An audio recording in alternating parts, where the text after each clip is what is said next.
தமிழ்நாட்டில் உலகம் தழுவிய பெரிய படமும் வரணும். ஒரு தோட்டம்னா ஒரு ஆலமரமும் இருக்கணும், அரச மரமும் இருக்கணும், அங்கே நெல் வயலும் இருக்கணும். எல்லாம் இருந்தால் தான் ஒரு பெரிய தோட்டம்னு சொல்ல முடியும். ஆனால் ஒன்று மட்டும், ஆலமரம் இருக்குல்ல, அதில் போய் நிழல் கிடைக்கும், அரச மரத்தில் நிழல் கிடைக்கும். ஆனால் ஜாண்டோன்னுக்கிற நெல் தான் நம்மளை உயிரை வாழ வைக்கும். ஆலமரத்தையும் அரச மரத்தையும் நம்பி வாழ முடியுமா நம்மளால்? சோறு போடுமா அது? ஆனால் உங்களோடு இருக்கிற நெல் செடி இருக்குல்ல, அதில் வரக்கூடிய அரிசி தான் நம்மளை வாழ வைக்குது. அதனால் எவ்வளோ பெருசுன்றது முக்கியம் இல்லை, அது என்ன நம்ம உயிருக்கு பயன்படுதானதான். நெல், ஒரு ஜான் நெல் வந்து வாழ வைக்கிறத ஒரு ஆலமரமும் அரச மரமும் செய்ய முடியாதுன்னும் போது பெரிய படங்கள் என்னைக்குமே வந்து சமுதாயத்தை மாற்றத்தை கொண்டு வந்தது இல்லை. ஒரு 16 வயதில் எடுத்துக்க, கிரைன் ட்ராலி போகிறதுக்கு கிரைன் வைக்கிறதுக்கு கூட காசு இல்லாமல் பாரதிராஜா கஷ்டப்பட்டார். அவர் ஏதோ ஒன்று இதில் கைத்தை கட்டியெல்லாம் சும்மா ட்ராவல் மாதிரி இது கிரைன் மாதிரிலாம் பண்ணாராம். ஒரு 7-8 லட்சத்தில் பண்ண ஒரு படம் இன்றைக்கும் பேசப்படுகிறது. சின்ன பட்ஜெட் படங்கள் தான் மிகப்பெரிய சாதனை. அது நான் சொல்கிறது ஜானோன்னு நெல். இந்த 600 கோடி 700 கோடியெல்லாம் என்னென்னா ஆலமரம் அரச மரம் மாதிரி எனக்கா கொஞ்சம் வெயிலுக்கு போய் அப்படி தங்கிக்கலாம், அவ்வளோதான். அதுக்கு மேலெல்லாம் கிடையாது அது. அதனால் சின்ன பட்ஜெட்டில் நல்ல தரமான படங்களை கொடுக்குற அந்த எதிர்பார்ப்பு இருக்குது, சமுதாயத்துக்கு கொடுக்குறாங்க, இன்றைக்கும் கொடுக்குறாங்க. அந்த வகையில் கௌதமனுடைய படைப்புகள் வரவேற்கிறேன். ரெண்டாவது, கௌதமனுக்கு ஒரு மண் வாசனை இருக்குது. ராஜகிரண் இருக்கார் இல்லையா, நீ மறுபடியும் சொல்கிற ராஜகிரண் சார் மாதிரி. சீமான் இங்க வாப்பா, நீ வாப்பா, நீ வா. என்னது இது?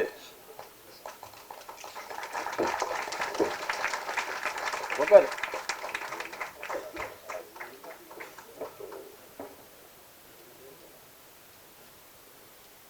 அதனால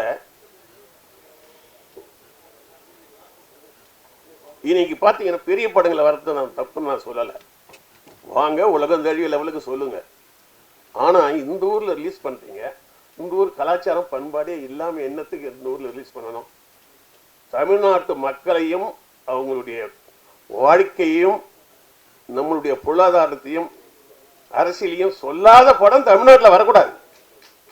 இது என்ன தமிழ்நாடு என்ன வந்துட்டு போகிற ஒரு விருந்தாடி இடமா அது? அப்படி இருக்கிற பட்சத்தில் இவர் பாருங்க, பேருங்களே இந்த காலத்தில் வந்து தமிழில் பேர் வர்றதே கிடையாது படங்களில். இது இங்கிலீஷ் படமா எதுன்னு தெரியல. இங்கிலீஷுக்காரன் கூட இங்கிலீஷை கொஞ்சம் மாற்றி வைக்கிறான், அது எல்லாமே ஆங்கிலத்தில் வருது. இது எங்களுக்கு கன்ஃபியூஷனாக இருக்குது. இது இங்கிலீஷ் படமா, ஒரு வேளை உள்ளே போயிட்டு தமிழில் வர மாதிரி. ஆனால் என் மாதிரி தம்பி படையாண்ட மாவீரன், நாங்கள் ப்ரொடியூசர் கவுன்சில் இருக்கும் பொழுது தோர்கார் பாண்டியன் கேட்டு பாருங்க, என்ன திட்டம் கொண்டு வந்துட்டீங்களா? தமிழ்னு பேர் தலைப்பு வச்சு எல்லாம் கொண்டு சப்சிடியே கிடையாது. இன்னும் இன்னைக்கு என்னமோ தெரியல, கோளாறு பண்ணி விட்டாங்க எல்லாம். சப்சிடி கிடையாது உனக்கு, தமிழ் தலைப்பு வரணும். அதுக்காக ராமதாஸ் ஐயா வந்து ரொம்ப போராடினார். நாங்கள் அவரோட இணைஞ்சது அதோட போராடணுங்கிறீங்களா? தமிழில் தலைப்பு வைக்கணுங்கிறதுக்காக ராமதாஸ் ஐயா எடுத்து போராடினா. சீமான் தம்பி சொல்லவே தேவையில்லை, அவர் எல்லா இடத்துலையும் அவர் பேச்சிலையும் சரி எல்லாத்துலையும் தெரியும் மணிக்கணக்காக தமிழை மறக்காமல் பேசுகிறாரு. ஆக என்னென்னா, தமிழ்நாட்டில் எல்லாரும் ஒன்றாலும் யார் ஒன்றாலும் வாங்க, ஆனால் வழக்கமாக ஆள்றதோ அனுபவிக்கிறதோ எங்ககிட்ட விட்டுருங்க. நீ விருந்தடியாக இருங்க. விருந்தடி உள்ளப்படுத்திவிட்டு உள்ளூர்காரன் தென்னையில் பட்டுக்கிற வேலை இருக்கக்கூடாது. அது வந்து அது என்ன, அது பைத்தியக்காரத்தனம் இல்லை அது. நான் ஒரு படம் எடுத்து தெரியுங்களா, வரவேற்று நான் செலவுப்பட்டினாவில் ஒரு 7-8 வீடு வச்சுருப்பார் ஒரு பெரியவர். கவுண்டமணி சார் கொஞ்சம் ஒரு அப்படி மாதிரி தான். எல்லாத்தையும் வாடகை விட்டுவிட்டு எவ்வளோ வாடகை கொடுக்கறது கிடையாது. இவர் கட்சியில் தெருக்கு பின்ன வெளியில் இருக்கிற திண்ணையில் படுத்து கிடப்பார், பொண்ணாட்டிக்கிட்ட கட்டுப்பிடிக்கிறது இடம் இல்லாமல். அவர் ஓனர். எதுக்கு சொல்கிறேன்னா, இப்படி தான் தமிழ்நாட்டில் இருக்கிறோம் நாம். எல்லாருக்கும் தமிழ் அதை மறுபடியும் தம்பி சீமாலாம் இருக்கிறதுனால நல்லா கொஞ்சம் அரசியல் பேசலாம். ஏன்னா சீமான் என்பது ஒரு மைக். நான் 10 பேர்கிட்ட பேசுறதுனா சீமான் பேசினா 1 லட்சம் பேருக்கு போகிறோம். அது என்னென்னா அந்த பொட்டன்ஷியாலிட்டி, தமிழ் ஆற்றல், நம்பிக்கை அதில் பண்ணார். நான் என்ன சொல்கிறேன், பாட்டாளி மக்கள் கட்சின்னா என்ன ஒரு பாட்டாளி? இந்தி பாட்டாளியா, தெலுங்கு பாட்டாளியா, இல்லை எந்த ஒரு பாட்டாளின்ற? நான் தமிழ் பாட்டாளி கட்சின்னு வைக்க, தமிழர் பாட்டாளி கட்சின்னு வைக்க வேண்டியதானே? இது எல்லாருக்கும் பொது மாதிரி வச்சுட்டீங்க. தமிழர் பாட்டாளியில் இருந்தால் நான் வரேன்னு சொல்லி பேசுவாங்க. நான் ஏன் கேட்குறேன்னா, நீ எது ஒன்றாலும் எல்லாருக்கும் அப்படி சொல்ல முடியாது. நம்ம தமிழன்ற ஒரு அடையாளம் இல்லைன்னா அப்புறம் என்ன தமிழ்நாட்டில் ஒரு கட்சி? தமிழ்நாட்டில் எனக்கு 10 கிலோ தான். நான் அன்றைக்கி என்ன பேசுகிறேன் தெரியுமா?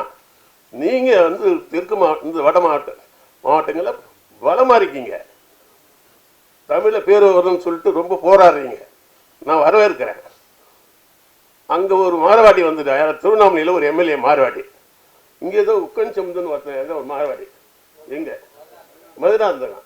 இந்த பெல்ட் வந்து நம்ம வன்னியர் பெல்ட்ன்றீங்களே, அவன் 2 பேரும் பெல்ட் எடுத்து அடிச்சிருந்தா ஓடி போயிருப்பான்ல. என்ன பெல்ட்? நான் அவர் கேட்டேன், உங்க பெல்ட்ல வந்து 2 மாரவாடி வந்து எம்எல்ஏ ஆயிருக்கிறான், அதை கேட்க முடியல. அப்புறம் என்னத்தை நீங்க போய் கேட்க போறீங்கன்னு போது அம்மா இவனை கூட்டணும் வந்துன்ற மாதிரி ஆயிப்போச்சு அவங்களுக்கு. நான் சொல்ல வரதுன்னா, கொள்கை கோட்பாட்டில் தெளிவா இருக்கணும்.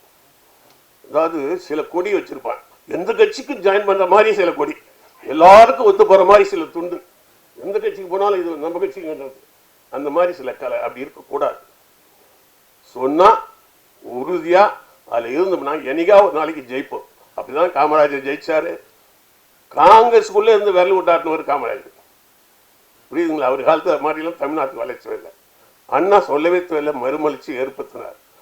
இப்படி ஒவ்வொரு விஷயத்திலையும் மறுமலர்ச்சி. தம்பி கௌதம் மேலே எனக்கு என்ன நம்பிக்கை இருக்குன்னா, தமிழன் படம் எடுக்கிறான். இந்த படம் தமிழ்நாடு பூரா நல்லா ஓடணும். அதுக்கு என்ன பண்ணணும்னா, படத்தில் நடிச்சவங்கள அப்படியே வீட்டுக்கு கூட்டு போயிடக்கூடாது. நடிச்சவன், டைரக்டரு, கேமராமேன் எல்லாரும் ஊருக்குள்ளே பிரித்து கொடுத்து, கௌதமன் நீ திருச்சியில் ஓட வைக்கிறது உன் வேலை, ஒவ்வொருத்தருக்கும் பிரித்து கொடுங்க. படம் முடிச்சு இது நல்ல பெரிய வெற்றி படமாக ஆகிட்டா அப்புறம் இந்த காசை வச்சு நீ பல படங்கள் எடுக்கலாம். அதனால இதில் இருக்கிற டெக்னீஷியன்லாம் இப்பெல்லாம் என்ன பண்ணான்னா, அந்த நடிச்சு மேக்கப் கழிச்சிட்டு ஷார்ட் முடிஞ்சாவே போயிடலாம். அந்த படம் ரிலீஸ் ஆச்சா, அது எத்தனை நாள் ஓடிச்சு, போட்ட பணம் வந்துதான்லாம் கேட்கறது கிடையாது நடிகர். பல பேருக்கு நடித்த படத்துடைய டைமே தெரியாது. இப்போ கூட ஒரு படம் போய் நடிச்சுட்டு வந்தேன், என்ன படம் அப்படின்னு கேட்பான். ஏன்னா காசை வாங்கினீ, உனக்கு என்னட்ட படம்னு தெரியக்கூடாதா? ஒருத்தர் கூட விடாத. இந்த படத்தில் வேலை செய்த அத்தி பெரிய இந்த வீட்டில் இருந்து கிராமத்தில் கொண்டு போய் இதில் ஆட்டு படையில் எல்லாத்தையும் அடிப்பானுங்கள பட்டி, அந்த மாதிரி போயிட்டு படம் ஓடி வெளியில் வர வரைக்கும் கூட போய் எல்லாரும் வச்சு வேலை வாங்க. அதனால் இந்த படம் வெற்றி பெறணும்.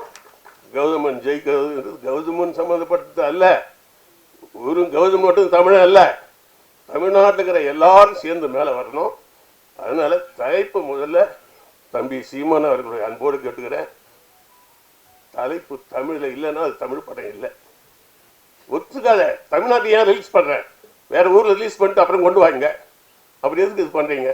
தமிழ்நாடு சார் இப்போ ஒரு சின்ன ஒரு சீமான் தம்பி வந்து அழகாக அதுக்கு உடனே பதில் கொடுத்துருக்காரு, ரொம்ப பாராட்டணும். அதனால தமிழ் சார் பாருங்க, ரொம்ப நாளாக அவர் வந்து பேச இந்தியன் மாதிரியே பேசியிருந்தார், இந்தியனாகவே இருந்தார்.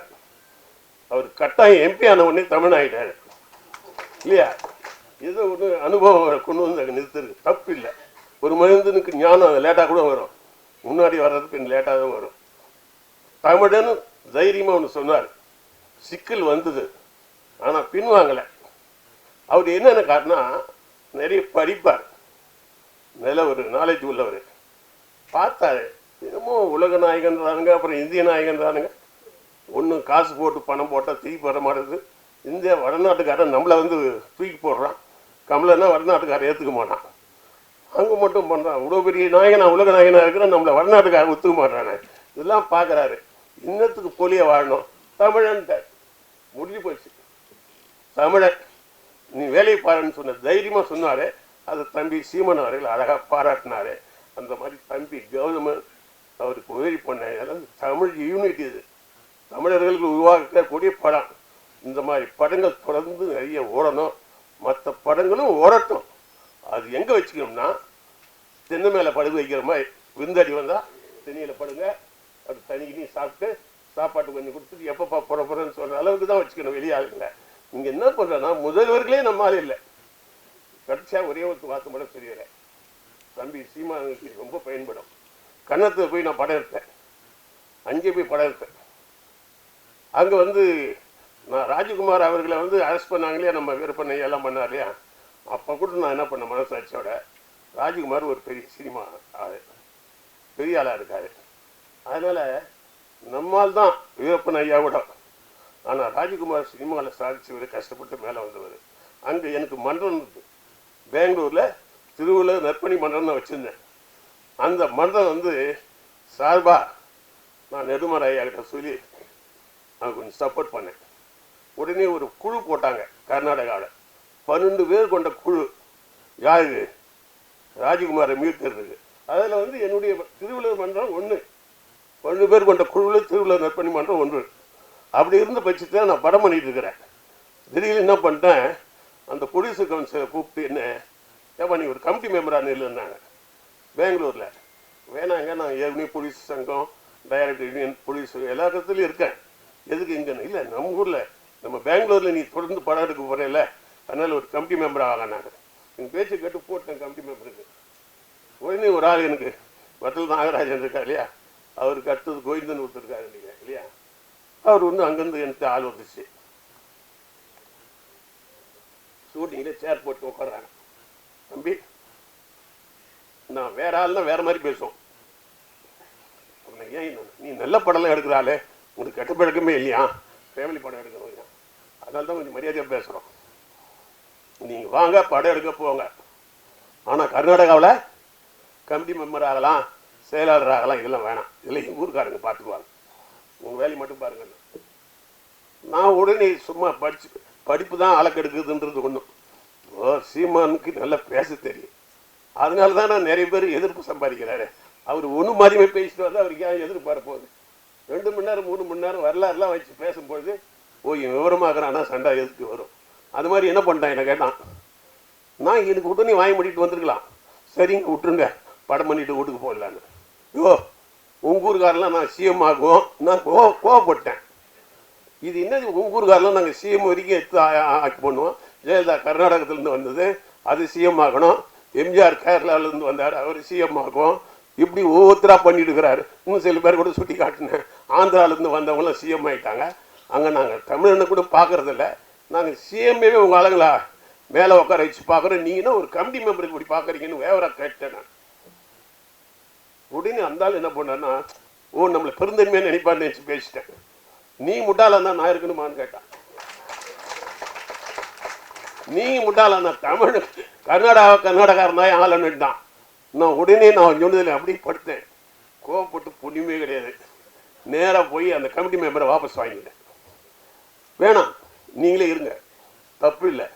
நான் தேவையில்லாமல் வெளியூரில் முதலமைச்சரே வெளியூரில் தேடுறோம்ல, நம்ம அந்த வேலையை இனிமேல் இருக்கக்கூடாது தான் ப்ரொடியூசர் கவுன்சிலில் வந்து தமிழர்கள் அல்லாதவர்கள் இங்கே இருக்கக்கூடாது அப்படின்னு ப்ரொடியூசர் கவுன்சிலில் இறங்கினேன். இல்லைன்னா எனக்கு ஒரு 1000 கோடி நீங்கள் அந்த மீந்திருக்கும். நான் அப்போவே வந்து 10 சொத்துக்கள் வச்சுருந்தேன், ஏகப்பட்ட சம்பளம். ரவிக்குமார் 12 லட்சம் வாங்கும்போதெல்லாம் நான் 30 லட்சம் எனக்கு சம்பளம். ஆனால் இன்றைக்கி நான் காரில் எந்த காரில் வந்து இறங்குறேன், வாடகை காரில் வந்து தான் இறங்குறேன்.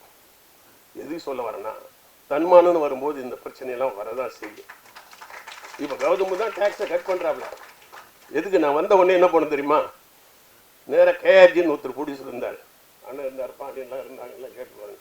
என்ன தெரியுமா சொன்னோம், இனிமேல் தமிழர்கள் தான் நிற்கணும் அப்படின்னு. ஏப்பா நாங்களாம் தமிழ்நாட்டில் தான் இருக்கிறோன்னு. எவ்வளோ நாளாக இருக்கீங்க? இல்லைப்பா நான் 10 வயசுலேயே தமிழ்நாட்டுக்குள்ளே வந்துட்டேன்னாரு கேஆர்ஜி. நான் மலையாளி தான், 10 வயசுலேயே கோயம்புத்தூரில் வந்துட்டாங்க. கல் தோன்றி மண் தோன்ற காலத்துலேருந்து இங்கே இருக்கிறோம், நாங்கள் ஆகக்கூடாதா? கல் மண் தோன்ற காலத்துலேருந்து இங்கே இருக்கிறோம், நாங்கள் தலைவர் ஆகலை, நீ 10 வருஷத்தில் வந்து நீ ஆகலாமான்னு பாரு. அவருக்கு கொஞ்சம் கோவம் வந்துருச்சு. இப்போ என்ன பண்ணோன்னா, தமிழர்கள் அந்த தைரியமே கிடையாதுன்னாரு. இருக்குதுன்னு காமிக்கிறோம். அப்போ தான் பாண்டியன் நாங்கள் எல்லாம் ஒன்றா சேர்ந்து தியாக தலைவர், அழகு பண்ணுறவர் செயலாளர் விசேகர், நான் ஏன் பொருளாளர்னா டைரக்டர் யூனியன்லேயும் வேறு நான் இருக்கிறேன், பெப்சியில் தொழிலாளர்கள் இருக்கிறேன். தொழிலாளர் யூனியனில் இருக்கிறவன் தயாரிப்பவர்கள் வர முடியாது, தயாரிப்பாளர் அங்கே வர முடியாது. ஒரே ஆள் மட்டும்தான் தொழிலாளரும் என்னை ஏற்றுக்கிட்டான், டைரக்டரும் ஏற்றுக்கிட்டான், ப்ரொடியூசர் கவுன்சிலையும் இருப்பான். முதலாளியும் நானும், ஏன்னா நல்ல முதலாளி நல்ல தொழிலாளியாக இருப்பான், அதனால் நான் எல்லாத்துலேயும் இருந்தேன். அப்போ அண்ணன் பாண்டியெல்லாம் எங்களோட இருந்தாங்க, கேட்டு பாருங்கள். ஃபர்ஸ்ட் டைம் அப்போ தான் ராமதாஸ் ஐயா எழுதுறாரு பத்திரிகையில். என்னென்னு எழுதுறாரு, முதல் தினத்தந்தியில் அவர் எழுதுனது, அப்போ தான் அவரோட நட்பு. இப்பொழுதுதான் முதல் தமிழர்கள் திரைப்பட துறை தமிழர் கைக்கு வந்திருக்குதுன்னு எழுதினார். ஒரு 3 பக்கம் எழுதினார். 50 ஆண்டுகளுக்கு அப்புறம் தமிழர்கள் 3 பேர் தமிழர்கள். இதை ஓப்பனா சொல்லுமே. அவர் செட்டியார், யாரு? நம்ம இவர் தியாகராஜன், அவர் அவர் பிள்ளைமார், இவர் செட்டியார் யார்? அழகப்பன் சார். இது ஏன் சொன்னா தமிழன் தெரியணுன்றதுக்கு தான். நான் ஒரு முதலியார். 3 பேர் 50 வருஷமா இல்லை. தெலுங்கு, மலையாளம், கன்னடம், அது இப்படியே போட்டி அமைச்சிட்டு இருக்கிறாங்க. இந்த நேரத்தில் உள்ள போகும்போது தான் நாங்கள் முத வந்தோம். அவர் பத்திரிகையில் 3 காலம் எழுதினார். நான் போய் ஐயாவுக்கு நன்றி சொன்னேன். அதில் தான் அப்போ ராமதாஸ் ஐயாவுக்கும் நமக்கு ஒரு நல்லது வந்தது. பட் ஆனால் எல்லாத்தையும் நீங்கள் எங்களை பாராட்டிட்டீங்க, நீங்கள் தமிழ்னு வைங்க, இனிமேல் தமிழ்னு பேர் வைங்க அப்படின்ட்டு வந்தேன். அந்த மாதிரி கௌதமன் அவர்கள் ஒரு தமிழ் பற்று உள்ளவன். அவருக்கு பாருங்க, நீங்கள் சீமானெல்லாம் வந்திருக்காரு பாருங்க, பிஸியான ஆள் தான் இல்லையா? அந்த தமிழ் பற்றுக்காக வந்திருக்காரு. தமிழ் பற்று மறுபடியும் நான் சொல்கிறேன், சாதி வெறி தமிழ்நாட்டை அழிக்கும். சமுதாயம் இருக்கணும். உன் சமுதாயம் என்னன்னு கேட்டால் சொல்லணுங்க. எனக்கு என் நாடார் மேலே இருந்தது மாமா மரியாதை. தமிழர் நாடார் மேலே எனக்கு ரொம்ப மரியாதை. ஏன்னா நான் நாடார் சங்கத்துக்கெல்லாம் நிறைய போயிருப்பேன். தமிழர் இல்லை உறவின் முறை என்னன்னு வச்சிருக்காங்க பாருங்க. நாடான் உறவின் முறைன்னு தான் வச்சிருக்கிறாங்க. நம்மளாம் ஒருடா, அது சமுதாயம் பற்று, அதை நான் வரவேற்கிறேன். ஆனால் நெத்தியில் போகிறதான், இடுப்பில் போகிறதான், தோளில் போகிறதான் அப்படின்னு சொல்லக்கூடாது. வன்னியர்ன்றது நாம் தப்பு இல்லை. சத்திரிய வன்னியர் அப்படின்னா மீதி பேர் யாரோ சூத்திரம் இருக்கிறான்னு அர்த்தம். நான் மறுபடியும் சொல்கிறேன், என் மனைவி பத்தினின்னு சொல்கிறது தப்பே கிடையாது. இந்த தெருவிலேயே என் பொண்டாட்டி தான் பத்தினின்னா அத்தனை பேரும் செருப்பால் அடிப்பான். நல்லா தெரிஞ்சுக்க, என் மனைவி பத்தினி சொல்லி எனக்கு உரிமை இருக்குது. ஆனால் இந்த தெருவிலேயே என் பொண்டாட்டி தான் பத்தினின்னா அதுக்கு விழா கொண்டாடினா வருவானா ஓட மயிலுன்னுவான். அந்த மாதிரி சமூகப்பற்று தேவை. அது சாதி பற்றாக மாறிடக்கூடாது. கௌதமன் கண்டிப்பாக ஜெயிக்கணும். தமிழும் ஜெயிக்கணும். சீமான் மாதிரி தம்பியும் ஜெயிக்கணும். வணக்கம்.